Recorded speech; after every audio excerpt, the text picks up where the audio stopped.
Lalu aku melihat seekor binatang keluar dari dalam laut, bertanduk 10 dan berkepala 7. Di atas tanduk-tanduknya terdapat 10 mahkota, dan pada kepalanya tertulis nama-nama hujat. Binatang yang kulihat itu serupa dengan macan tutul, dan kakinya seperti kaki beruang, dan mulutnya seperti mulut singa.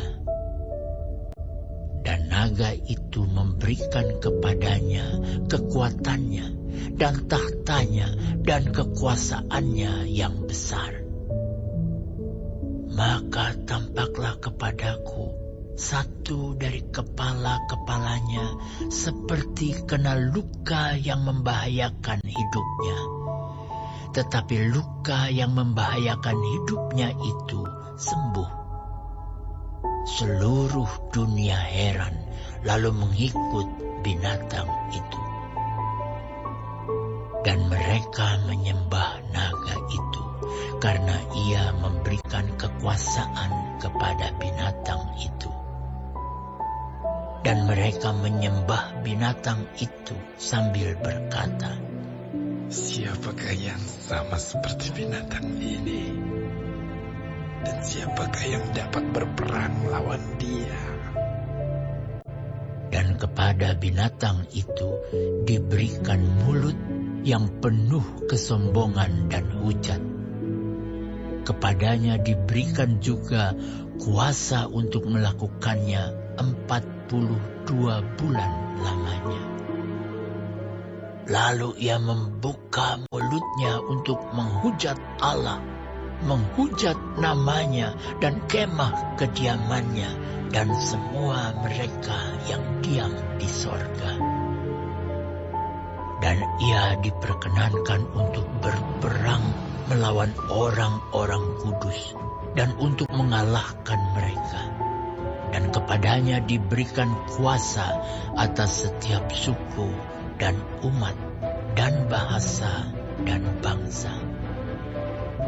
Dan semua orang yang diam di atas bumi akan menyembahnya, yaitu setiap orang yang namanya tidak tertulis sejak dunia dijadikan di dalam kitab kehidupan dari anak domba yang telah disembelih.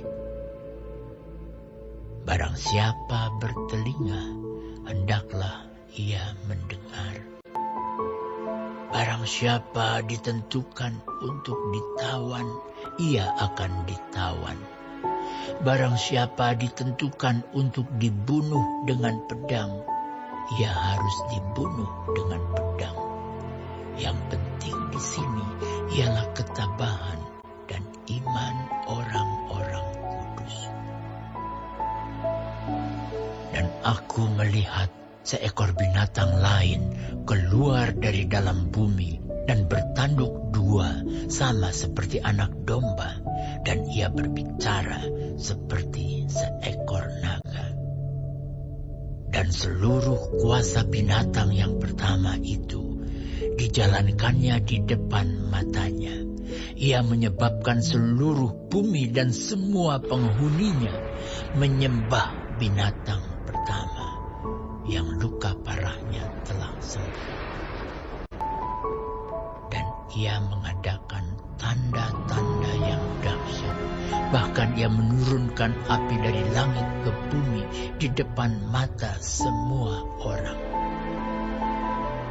Ia menyesatkan mereka yang diam di bumi dengan tanda-tanda yang telah diberikan kepadanya untuk dilakukannya di depan mata binatang itu. Dan ia menyuruh mereka yang diam di bumi supaya mereka mendirikan patung untuk menghormati binatang yang luka oleh pedang namun yang tetap hidup itu. Dan kepadanya diberikan kuasa untuk memberikan nyawa kepada patung binatang itu, sehingga patung binatang itu berbicara juga dan bertindak begitu rupa sehingga semua orang yang tidak menyembah patung binatang itu dibunuh. Dan ia menyebabkan sehingga kepada semua orang, kecil atau besar, kaya atau miskin, merdeka atau hamba, diberi tanda pada tangan kanannya atau pada dahinya. Dan tidak seorang pun yang dapat membeli atau menjual selain daripada mereka yang memakai tanda itu, yaitu nama binatang itu atau bilangan namanya. Yang penting di sini ialah hikmat. Barang siapa yang bijaksana, baiklah ia menghitung bilangan binatang itu, karena bilangan itu adalah bilangan seorang manusia, dan bilangannya ialah 613.